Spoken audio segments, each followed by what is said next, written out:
Halo, Hal- halo. Halo Miss Yuni. Iya sayang, ada yang bisa dibantu? Saya mau tanya, saya kan mau menikah sama orang Hong Kong. Mhm, Terus suamiku itu kan umur 62 atau 63 gitu loh Miss. mhm. Terus katanya kalau setelah menikah terus mau buat visa itu katanya harus apa itu resit gajinya suami juga gitu ya Miss. Oke, kamu tahu kan Mbak, setiap kali telepon masuk ke saya secara langsung dan tidak langsung masuk di YouTube sama di Facebook. Jadi hati-hati, jangan pernah Iya. menyebut nama siapapun, termasuk namamu sendiri, karena saya tidak ingin setelah viral kalian minta take down. Maksudnya jenengan mau menikah dengan orang Hong Kong.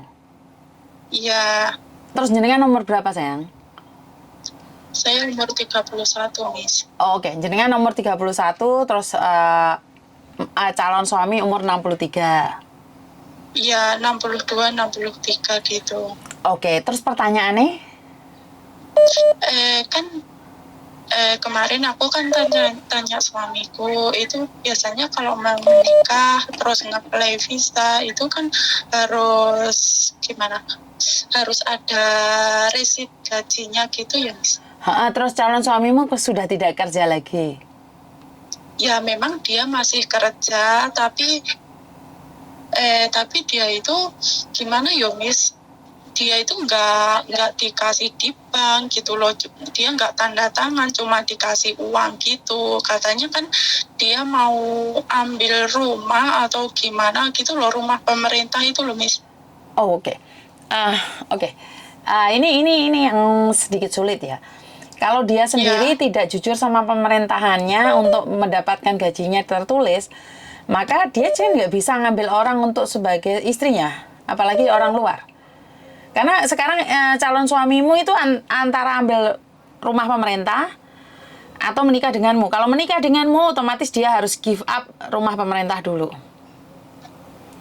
Kalau ambil rumah oh pemerintah harus give up kamu, jadi harus salah satu. Karena kalau ambil rumah pemerintah itu gaji nggak boleh lebih dari 15.000 Mbak, 13.000. Kalau gajinya lebih dari 15.000 maka dia tidak bisa diberikan rumah pemerintah. Tapi iya, kalau dia mau ngambil kamu gaji di bawah 15.000 nggak bisa ngasih visa kamu, ya. nggak bisa ngasih visa Oh, kamu. terus yang saya mau tanya itu gini, kan kalau setelah saya menikah terus otomatis kalau saya mau tinggal sama suami berarti kan saya harus nge-apply visa dulu gitu ya Miss. Iya. Oh, berarti kalau umpama ya Miss ya, umpama suami saya tidak bisa mengeluarkan visa saya, berarti saya nggak bisa tinggal sama suami saya gitu. Apa Bu, gitu Miss? bukan tidak bisa tinggal sama suamimu, kamu nggak bisa tinggal di Hong Kong, Mbak. Oh, Jadi kalau kamu pernah apply visa sebagai calon nyonya Hong Kong, kamu nggak bisa balik lagi jadi majikan, jadi pembantu. Karena kebanyakan majikan akan takut kalau sudah bilang nikah sama orang Hong Kong, itu akan banyak pertanyaan. oh berarti apa lebih baiknya nunggu suamiku ambil rumah dulu gitu, terus nikah, apply visa atau gimana Miss? Lebih baiknya gimana Miss? Oh, saya pribadi, saya tidak bisa mengatakan mana yang lebih baik. Yang lebih baik adalah Ya, itu semua tergantung dari jenengan berdua. Karena lebih baik oke, buat saya belum tentu lebih baik buat kalian. Tapi saya sebagai orang Hong Kong itu mementingkan rumah, Mbak. oke, Karena banyak orang di sini tidak menikah, mereka memilih tidak menikah. Tapi kalau sama oke.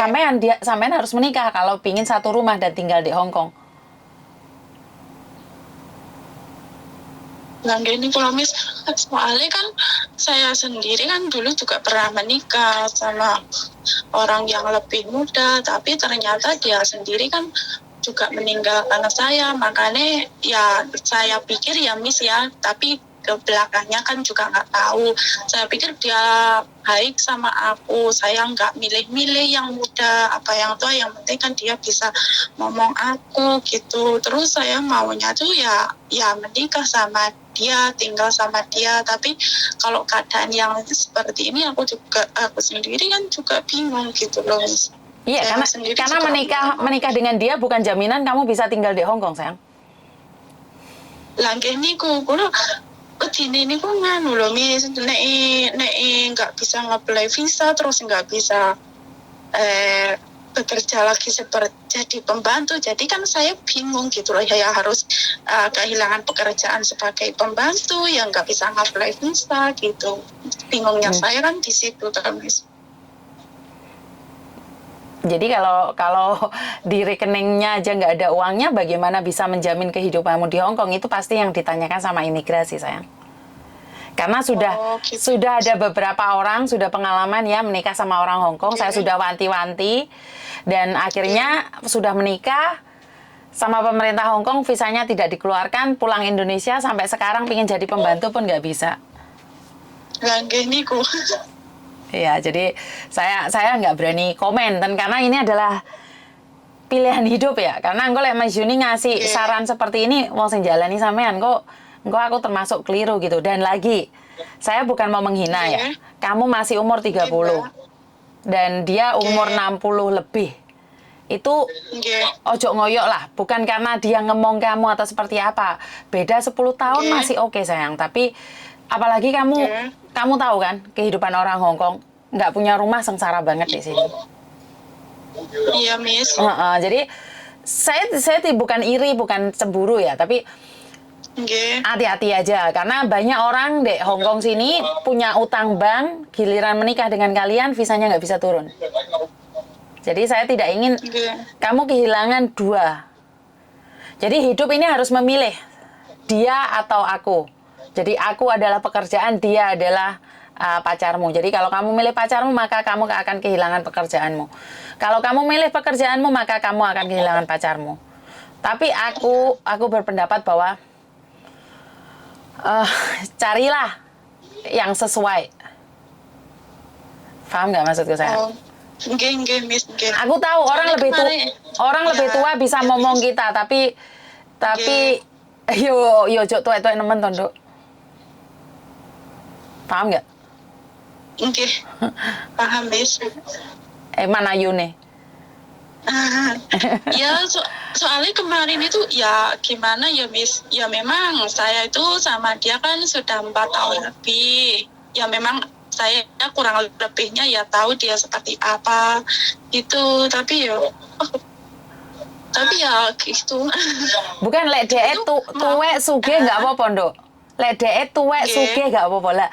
Lek dhek tuwek gak iso nge-apply visamu kan eman to. Kalau dhek wes tuwek duwe omah, kan kamu punya harapan to. Kasarane ngomong lek mati kok kamu ono omahe sing ge buat dirimu.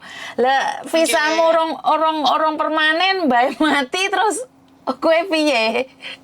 Ya ora. Lah niku soalnya yang sekarang ini ya Miss ya, yang saya tahu dia itu tinggal sendiri, cuma ada seperti satu ruangan gitu aja gitu loh yang dia tinggal sekarang. Terus dia bilangnya itu masih mau nge-play rumah pemerintah gitu loh Miss. Dia bilang saya bekerja, tapi saya nggak punya resit gaji. Dia juga bilang gitu sama saya. Terus kalau nggak punya resit gaji, terus gimana nanti aku nge-apply visa, gimana aku bisa tinggal sama kamu? Karena saya yang pertanyakan kan gitu sama dia. Terus dia bilang ya nanti bilang aja kalau kamu mau ngurusin aku di sini. Terus aku kan setiap hari kan dengar Miss Yuni di YouTube, di Facebook gitu kan, saya malah pikir oh nanti bisa nggak ya, saya bilang gitu. Makanya saya tanya sama Miss Yuni lebih jelasnya. Oke, jadi karena saya tidak ingin, yogi mau kalau DS sugih tuwek, yo gak apa-apa. Tapi terus apa bedanya kamu dengan pembantu? Identitasnya suami kongkon ngomong kayak minimal dia punya uang 300 atau 500 ribu di bank, itu masih mending sayang, masih bisa. Yo lek yo ngono yo gak ngerti, aku pribadi gak berani komen ya karena komen elek kan balik dia wongi dhewe to. Dadi aku cuman bilang deh sampean, kowe bojo tuwek gak apa-apa, bojo elek gak apa-apa. setidak-tidaknya ada satu yang kamu bisa harapkan itu loh, Nduk. Lek wonge sugih kan mending lah. Gak apa-apa gak sugih tapi ganteng kan ono sitok gitu loh, Nduk. Lah kabeh ra enek lho, Nduk. Gak eman uripmu ta. Lah nggih. Kula niki lek masalah tabungan dia ada berapa saya nggak tahu ya Miss, tapi yang saya tahu orang dia aja sekarang tinggalnya cuma satu ruangan lah, seperti kamar, dia sendiri juga belum punya rumah, dia aja masih mau ngambil rumah pemerintah gitu. Jadi saya ya juga pikir-pikir gitu loh Miss, saya nggak mau melangkah. Haila, pinter loh, pinter. Jangan karena cinta, kamu bolehlah jatuh cinta sama dia, tapi lek tuwek nemen yo ojo lah, Nduk. Engko ra iso turu, ra iso tangi yo, ra iso turu, ra iso tangi. Jadi yo wis, kalau menurut saranku yo golek tapi yo ojo tuwek-tuwek nemen lah. Pikir sing apik-apik karena nyesel itu di belakang. Nggih. Terus gimana ya Miss, maksudnya bukannya saya mau terus terang mau menolak menikah sama dia, terus ngomongnya lebih baiknya gimana ya Miss, agar dia tidak sakit hati dengan perkataan saya yang saya nggak bisa nikah sama dia gitu loh Miss. Lebih baik gimana ngomongnya ya Miss? Karena di Hongkong ini sangat adatnya lucu ya Mbak ya. Kalau kamu nggak suka ya berusaha menghindar, nggak diangkat teleponnya, nggak ketemu, sudah putus kalau di Hongkong. Jadi nggak ada kayak di Indonesia itu diparani ngarep omahmu sepenting ketemu dalane wis kangen hilang, nggak ada. Di Hongkong kamu cara memutuskan laki-laki itu nomornya DM blok, habis itu nggak komunikasi sudah kelar. Karena sakit tidak sakit itu kan nggak begitu peduli. Paham nggak maksudku? Karena di Hongkong sini jangan terlalu baper, dia akan mencintaimu. Paling sampean metu entuk saulan dhek wis gandeng baru. Wis totoan. Totoan karo jangkrik ucul wis. Nggih, makasih sarane nggih Mi. Sorry ya kalau ada kata-kataku yang menyakiti ya. Nggih, sami-sami. Assalamualaikum Mi. Waalaikumsalam warahmatullahi wabarakatuh. Oke, saya tidak ingin menghakimi ya. Kadang-kadang ada orang lebih tua, lebih ganas itu ada ya. Tapi saya tidak ingin mengatakan itu bahwa itu tidak bagus, itu bagus. Terima kasih yang udah ada di Instagram, di YouTube, dan juga di TikTok ya. Bantu saya nge-share ya Mbak ya. Karena kita masih fokus pada yang garangan itu. Jadi tolong di-share terus biar banyak orang yang gabung sama kita, biar kita pas ada yang telepon berbicara dengan korban, kita bisa lebih meluap lagi. Jadi buat teman-teman di luar sana meneruskan kata-kata yang tadi, kalau saya pribadi ya, saya lebih saat ngomong wis telepon masuk meneh Mbak Jajal ini biar aku lek kate ambekan.